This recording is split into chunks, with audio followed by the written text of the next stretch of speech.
हिंदू धर्म संस्कृतीचा प्रत्येक सण काहीतरी कारण घेऊन आला. पहिला सण आणि पहिल्या नववर्षाची सुरुवात झाली चैत्र शुद्ध प्रतिपदेने, म्हणजे गुढीपाडवा. म्हणा गुढीपाडवा. पहिला सण गुढीपाडव्याने साजरा झाला. मग अक्षय तृतीया असेल, श्रावणामध्ये नागपंचमी असेल, जिथं नागांमध्ये सुद्धा देव पाहणारी आमची भारतीय संस्कृती. श्रावणामध्ये पंचमी झाली, रक्षाबंधन झाला. नंतर भाद्रपद. तुमच्याकडे पोळा कधी असतो? भाद्रपद अमावस्येला का श्रावण अमावस्येला? म्हणजे तुमच्याकडे बी मेल्यावरच माणसं जाळतात का जीव गेल्यावर?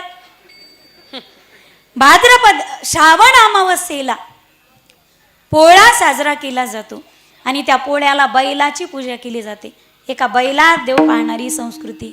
एकदा काय झालं, शहरामध्ये एक नवीनच जोडपं गावाकडे बैल पोळ्याच्या सणाला जाऊ लागलं. दोघं गाडीवरती होते. ह्या बाईनं आजपर्यंत बैल फक्त पुस्तकातच पाहिलं होता, चित्रात. तिनं प्रत्यक्षात बैल पाहिलेलाच नव्हता.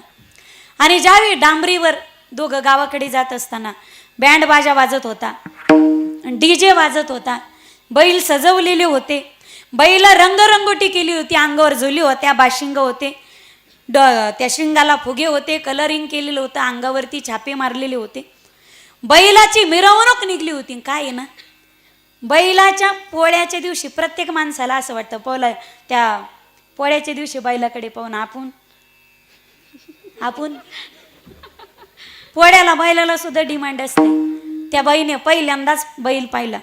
तिच्या नवऱ्याला म्हटली ती, आईया अजित हे काय आहे? त्याने सांगितलं, हा बैल सजवलेला आहे आणि आज बैलांचा सण आहे पोळा. कारण पोळ्याच्या दिवशी बैलाला मिरवलं जातं नवरदेवासारखं आणि पोळ्याच्या आदल्या दिवशी बैलाला हळद लावली जाते, खांदे मळणी. बरोबर आहे ना? बैलाला हळद लावली जाते. तुम्हाला माहिती आहे हळद कधी लावली जाते? गरम करून आंबी हळद. कोणता मार लागल्यावर? कोणता मार? त्या 4-5 जणी महिला लावणाऱ्या, हळद लावणाऱ्या म्हणत असतात, भाऊ तुला खूप मुका मार खायचा रे. मग हळद लावायला सुद्धा कोणी सापडायचं नाही रे, घे लावून. हळद लावली जाते, घोड्यावर बसवलं जातं घोड्याला. माझ्या कीर्तनात 4G घेऊन बसलं तर कीर्तन कळते. 2G वाल्याला 3G वाल्याला मी शेवटपर्यंत नेटवर्कच भेटू देत नाही. त्याचे दृष्टांत सिद्धांत डाउनलोडच होत नाही, रेंजच कमी पडती, ते डाउनलोडच होत नाही. एकदा काय झालं, माझं कीर्तन संपलं, ज्ञानदेव तुकाराम झालं, मागं 2 म्हातारे हसत होते, इतक्या हसत होते, पोपट महाराज पोट धरू धरू हसत होते. ते पोरं बेचैन झाले, म्हाताऱ्याला नेमकं झालं काय, इतके हसत होते. त्यांनी विचारलं, बाबा काय झालं? ते म्हणे, काही नाही, ताईने सुरुवातीला सांगितलेलं विनोद आम्हाला आत्ता कळाला. तसे तुम्ही करू नका. कधी कधी टावर खालीच रेंज नसती. मिळालं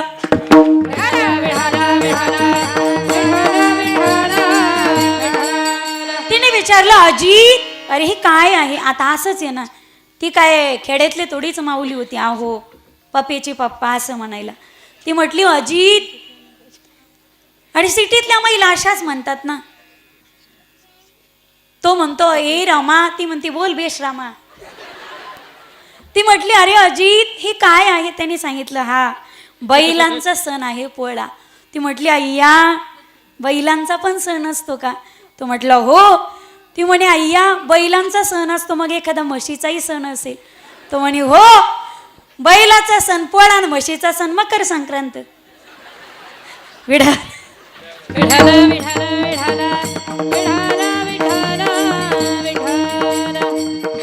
भारतीय प्रत्येक सण काहीतरी कारण घेऊन आलेला आहे.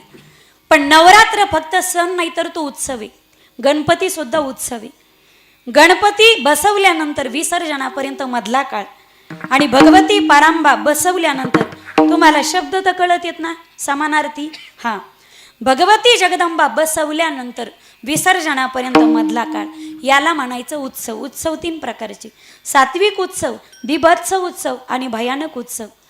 देवीच्या समोर हरिकीर्तन करणं, काकडा, हरिपाठ, जागरण करणं, भजन करणं, हा झाला सात्विक उत्सव. जिथली देवी टिपऱ्या खेळते, कळलं? जिथली देवी टिपऱ्या खेळते तो बिभत्स उत्सव. आणि विसर्जनाच्या दिवशी, शेवटच्या दिवशी आईचे भोपे झुलत झुलत आईला विसर्जनाला घेऊन जातात. तो भयानक उत्सव. हा बिभत्सही नाही, भयानकही नाही. हा हरिकीर्तनाचा सात्विक महोत्सव आहे. विढल अश्विन शुद्ध प्रतिपदांबा बैसली सिंहासनी गो.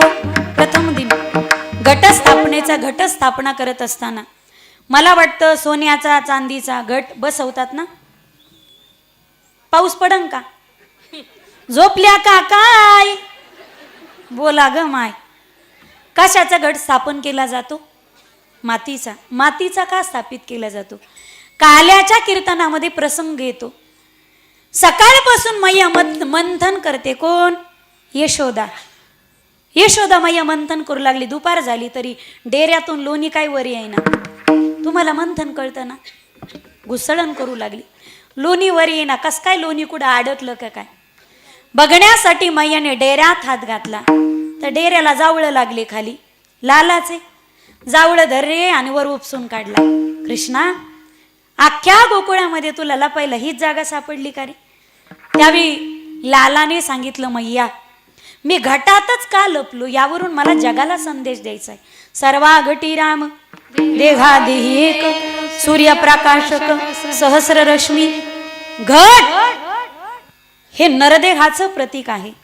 आपण पहा, अक्षय तृतीयाला घटच पुजतात. मला वाटतं मकर संक्रांतीला सुगडे घेऊन जाताना ते सुगडे म्हणजे घटच आहेत. आणि मेल्यानंतर तोच फोडतात ना. फुडीला घट, फुडीला महावाक्य ध्वनी बंब झाली. घटच फोडला जातो. नरदेहाचं प्रतीक हे घट, म्हणून घट स्थापना केली. आणि त्या घटाच्या भोवती बीज रोपण करतात. म्हणजे शेतात जे पेरायचं ते धान्य पेरतात. तुम्ही शेतकरीच वर्ग आहे ना का भूमीनेच सारे नाही ना. हा, तुम्हाला समजेल असं कीर्तन करणारे. त्या घाटाच्या सभोवताली बीज पेरतात म्हणजे धान्य पेरतात. काय उदात्त संकल्पना होती आमच्या पूर्वजांची. काय विचारवंत होते आमचे पूर्वज.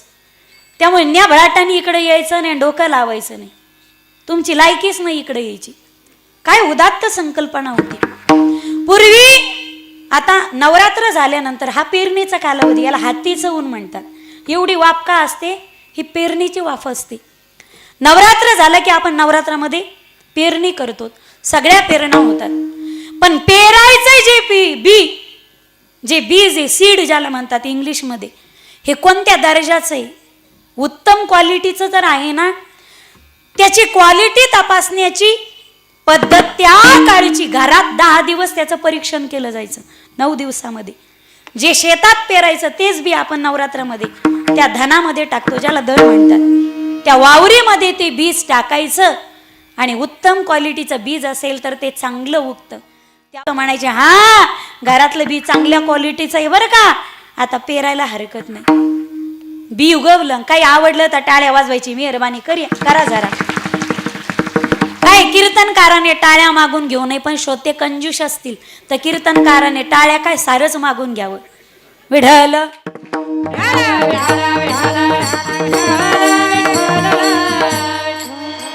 उगणार ते धन हवेच्या झोतावरती असं डुलतं. ते संदेश देतं आपलं जीवनही तसंच डुलणार असलं पाहिजे. जिंदगी में इतनी भी गलतियां मत करो कि दुरुस्त करते करते रबर घिस जाए और रबर को भी इतना मत घिसो कि घिसते घिसते कागद फट जाए. एक विचारवंत असं म्हणतात, life is a great movie but no retake but no receive and forward system. आयुष्य हा सुंदर चित्रपट आहे. जसं चित्रपटामध्ये smile, okay, action, camera, roll असं असतं ना, तसं याच्यामध्ये काहीच नसतं. यात सुखाचा क्षण आला म्हणून याला पॉजही करता येत नाही, थांबवताही येत नाही. यात दुःखाचा क्षण आला म्हणून याला पुढेही पळवता येत नाही. जीवन असा चित्रपट आहे, तो आहे त्याच पद्धतीमध्ये भोगावा लागतो. आणखी सोपं सांगू, पण आवडल्यानंतर मग टाळी द्या. बडबड करू नका गमाय. मी बोलल्यावर टाळ्या द्या. म्हणून म्हणते लक्षपूर्वक ऐकत जा ग, लक्षपूर्वक ऐकत जा. विढल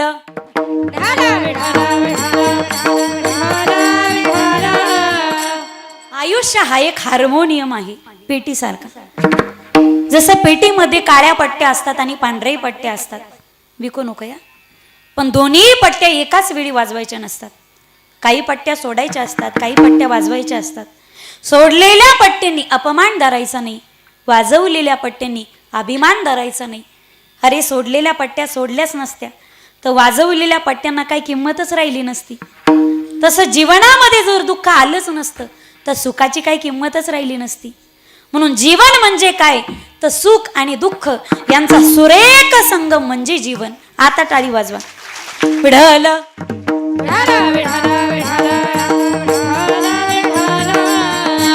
नवरात्रामध्ये नित्य माल्य अर्पण केली जाते, माळ घातली जाते त्या घाटाला. त्यानंतर नागिनीचं पान ठेवलं जातं, त्यामध्ये हरित लवक आहे, हरित क्रांती झाली पाहिजे. चिपळीने चमच्याने पाणी घालायचं दररोज त्याला, बरोबर आहे ना.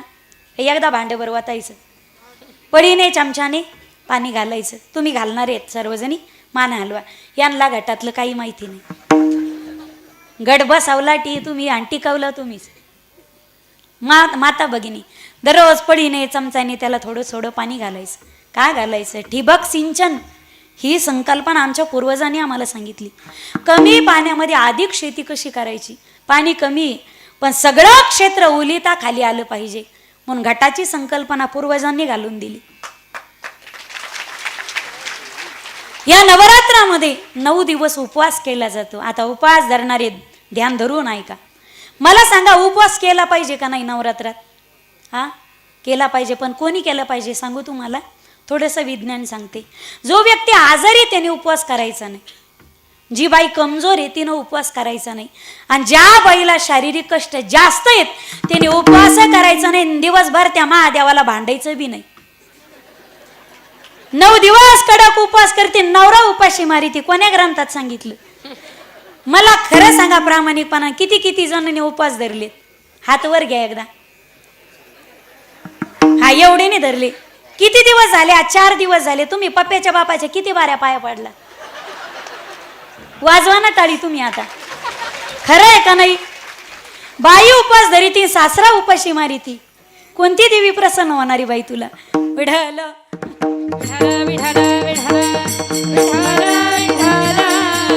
त्या कॉलेजच्या पोरांनी तर नवीनच फॅशन आणली. मी म्हणलं दादा पायात चप्पल नाही. म्हणे आपल्याला उपवास असतो आणि 9 दिवसात आपण चप्पल घालीत नाही. मला सांगा, चप्पल काय सोडायची गोष्ट आहे का? सोडायची तर पुडी सोड, सोडायची तर बिडी सोड. चप्पल बी सोडायची गोष्ट आहे का? नवरात्रात भाकर चलत नाही, भाजी चलत नाही, कांदा चलत नाही, लसूण चलत नाही, पुडी चलती, बिडी चलती, काडी चलती. विचार व्हायला पाहिजे की नाही? हा, सोडायचं तर मायबाप तुमच्या जीवनातले दुर्गुण सोडा. सोडायचंय तुम्हाला द्वेष सोडा, अहंकार सोडा, मत्सर सोडा, लोकांवर जळणं सोडा, लोकांच्या काड्या करणं सोडा, लोकांचे लेकी बाळीचे लग्न मोडणं सोडा. शेजारच्याने गाडी घेतली की याचा चेहरा पडतो. हप्त्यावर घेतली असं. अरे भाऊ, शेजारच्याने गाडी घेतली तर पेड्याचा पुडा तू आणला पाहिजे. रामभाऊ गाडी घेतली ना, वा माझी म्हातारी जर आजारी पडली ना रामभाऊ, अरे एखाद्या वेळी रात्री अपरात्री नाही गाडी मिळाली तर तुझी गाडी का मी पडे. वा, तू गाडी घेतली का मी गाडी घेतली का, फार आनंद झाला बरं का मला. सोडायचे दुर्गुण सोडा, वाईट गोष्टी सोडा मायबाप, वाईट गोष्टी सोडा. सोडायच्या तर नवरात्रामध्ये. काही काही जण एवढे कडक उपवास करते, काहीच खात नाही, येळभर काहीच खात नाहीत. आणि 10व्याच्या दिवशी एवढा खराब खाते. शास्त्राने ज्याचा निषेध सांगितला. 9 दिवस काही काही पाणी पित नाही तो, पाणी पित नाही. उपास सोडित येत ना तेव्हाच पाणी सोडित येत. अरे 9 दिवस तुम्ही पाणी पित नाही, 10व्या दिवशी एवढा खराब पाणी पित येत. दुसऱ्याची चप्पल घालून चलत येत तरी शोधित नसते. त्याला सांगावं लागत, राम भाऊ अरे आपली चप्पल येतो तू, आपली तुझी माझी कुठे गेली. शरीर हा पंच महाभूताचं विना आहे. विना, मला सांगा विण्याला तारा किती? मी जाऊ का? जाऊ द्या. विण्याला तारा किती? 5. किती? बर जाऊ द्या. हाताला बोट किती? त्या बोटाला कांडे किती? बोटाला कांडे किती? कांडे. काय कमाल झाली राव तुमची. कॉप्या समोर असून तुम्हाला करता येत नाही. बोटाला कांडे किती? 3. अंगठ्याला कांडी किती? नीट सांगा बरं का पाहून, बरोबर सांगा. तरी काही जण खाली पाहते. काय झालं, एकदा दोन येडे दोघांना एकमेकाला भेटले, दोन येडे, आणि दोघं एकमेकाचे मित्र होते. पहिला येडा दुसऱ्या येड्याला म्हणला, मित्रा माझ्या पिशवीमध्ये काय आहे हे जर ओळखलं तर त्यातले 2 अंडे मी तुला देईन. ते कशाचे आहेत, ते किती आहेत हे जर सांगितलं तर 20च्या 20 तुला देईन, आणि कशाचे आहेत हे जर सांगितलं तर ती कोंबडी सुद्धा तुला देईन. तरी तो म्हणतो काहीतरी ऑप्शन दे गड्या मला. आता हे ज्याला कळत नाही त्याने शेवटच्या दिवशी परसात खाल्ल्याशिवाय घरी जायचं नाही. विढल